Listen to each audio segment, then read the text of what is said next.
The man who claimed he was sex trafficked by Sean Combs, paraded around a party where multiple celebrities were allegedly present, and then assaulted, has now dropped two big names from his lawsuit, Jay-Z and Beyoncé. While other big names remain in the suit, why were references to these two A-listers purposely omitted in a newly amended complaint? Beyoncé was seen at Diddy's freak-off party, and now questions are swirling. The shocking truth has fans debating everything they thought they knew about the Queen Bee. Where's that picture, Queen Bey? Your BFF Diddy, who's now on trial for being what is alleged to be a serial rapist and abuser of women. I haven't heard you comment on that. You have so many things you want to say about items in the news. Let's hear it. Go ahead, Queen. Let's hear you explain your relationship and your husband's relationship with Sean Diddy Combs. I'll wait. I can't wait to watch that at your next show. Okay, but nobody in the entertainment industry is going to get in your face with a microphone on that because you're untouchable, except you're not. In this video, watch how Jay-Z quickly turned around when P. Diddy greeted Beyoncé with a touch on her shoulder. Jay-Z came out of nowhere. This was at the Rock Nation brunch back in 2018. Jay-Z definitely wasn't having it. What I'm about to reveal could change everything. Rumors, dark parties, and shocking silence have fans questioning if they ever truly knew their idol, Beyoncé.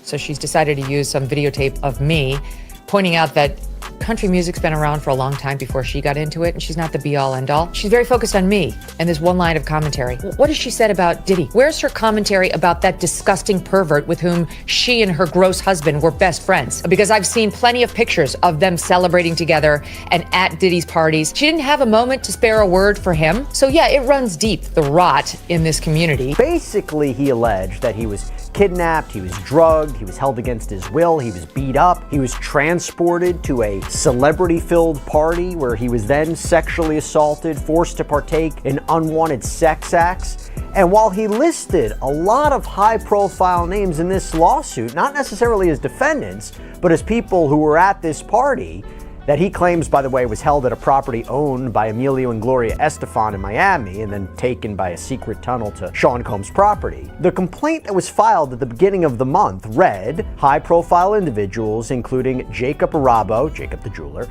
Jay-Z, Gloria Estefan, LeBron James, and Beyoncé Knowles Carter are identified as witnesses due to their presence or knowledge of the events surrounding the freak-off orchestrated by defendant Diddy. You know, a freak-off has been described so many times in different lawsuits and the indictments, but here's the thing.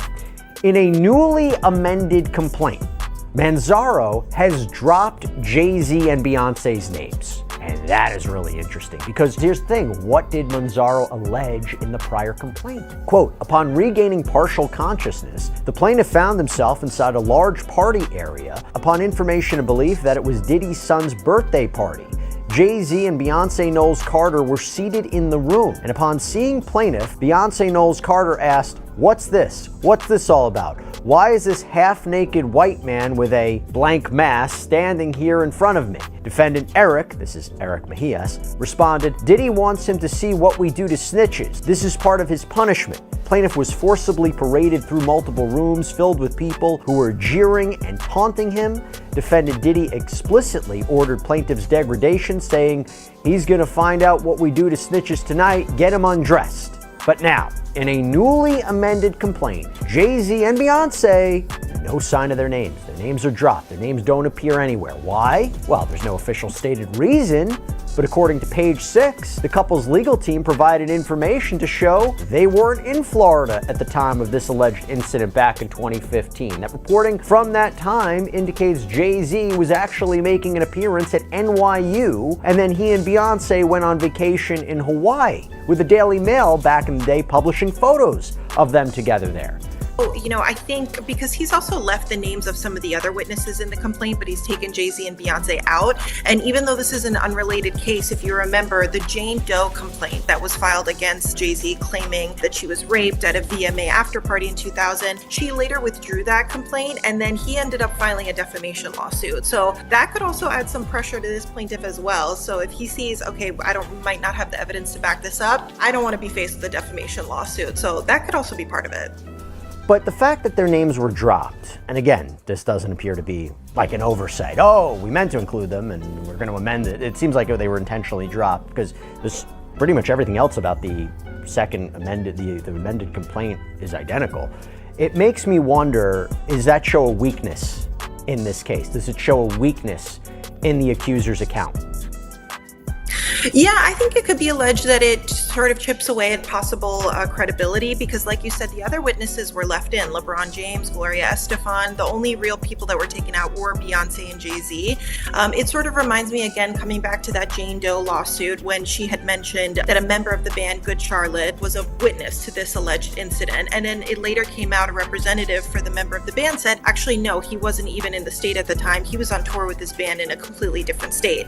And you mentioned that because it doesn't appear that Manzaro and his lawyer, whatever conversation they may or may not have had about Jay-Z and Beyoncé and why they decided to drop them from the suit, again, as witnesses, they are moving ahead. They have filed this amended complaint. They've named several people as defendants, and they've still named several people as potential witnesses. So you have LeBron James, Jacob the jeweler, the Estefans, which in fact, according to the amended complaint, which is, again, seemingly almost identical, it reads, quote, "Inside, Gloria Estefan panicked upon seeing plaintiff's deteriorating state, demanding call an ambulance. However, defendant Emilio quickly silenced her and ushered her away into the crowd.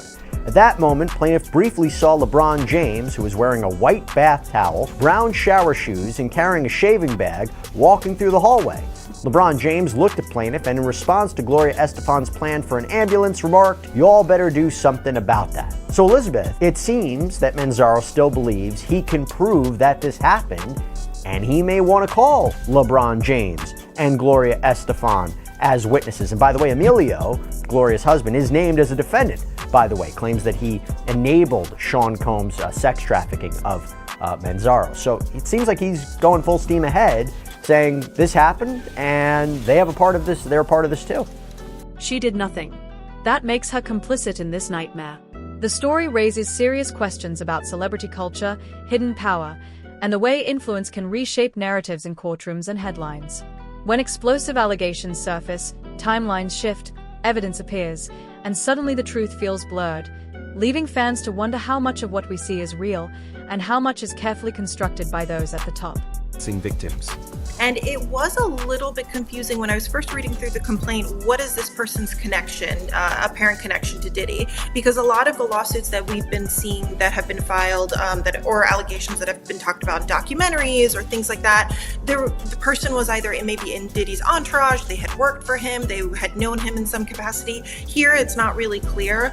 The issue of celebrities being dropped, a lot of the claims that were made, like you said, are very fantastical. So it does provide a little bit of doubt, but I will also say, when all this stuff about Diddy first came out, a lot of people didn't believe it. And this first civil lawsuit that I think spawned all of this, Cassie's lawsuit against him, a lot of people didn't believe her. And it wasn't until months later, they ended up settling that suit, but it wasn't until months later when that video came out of them in that hotel hallway, I think did the general public start to see, okay, maybe there's more to this story than we believe. And even in the indictment, when, the famous references to freak-offs and thousands of bottles of baby oil, all of that seemed ridiculous, but the more and more time goes on, the more allegations we're seeing, the more possible credence there could be. So it does seem like a really fantastical complaint, but based on what we've seen so far, you never know. Let's talk about what the Beehive doesn't want people to remember. Beyoncé's long history of collaborations, appearances, and photos with Diddy has fans debating just how close that connection really was. From music collabs to white parties, every appearance now feels like part of a bigger story. And with Diddy's empire collapsing, speculation is rising fast. Reports even say she's cancelled appearances, fueling rumors and leaving the public to ask, is this just coincidence or something more? Guilty and scared. Another way of looking at it, you said it before, it could be so outrageous, so specific that you might be saying, how on earth can someone make this up? Maybe this actually, did happen. Which makes me wonder, before you file a lawsuit like this, if he had some evidence, right? If he had some proof, why not put it in the complaint? Put it in the complaint. It's a legal question of, does he really need to? You don't necessarily have to per se, but this is also a fight in terms of a media battle and a public perception battle. And you wonder, if you're going to file a lawsuit like this and name really high-profile people, if you have some of the evidence to back it up, why not put it in the complaint? What do you think? Yeah, I personally think the more detail and evidence you can put in an initial complaint, the better, because it lessens the chance of a possible motion to dismissing the whole case. So, unrelated case, but the Blake Lively, Justin Baldoni complaint. You know, when he filed his complaint, he had all of those text messages and different forms of evidence that he's claiming backs up his claims within the complaint. So I think when you can include more evidence, it's stronger. However, it could also be a tactic by his legal team to not essentially want to give everything away right away, right? Maybe they want to save certain evidence for motion practice or for a potential trial. I personally think, again, the more evidence you can put in your initial pleading, the better it is, the better your chances of the case going on are. So it could be a possible tactic by his team. Here's what is really going on behind closed doors. Their lawyers are working non-stop to remove any trace of evidence.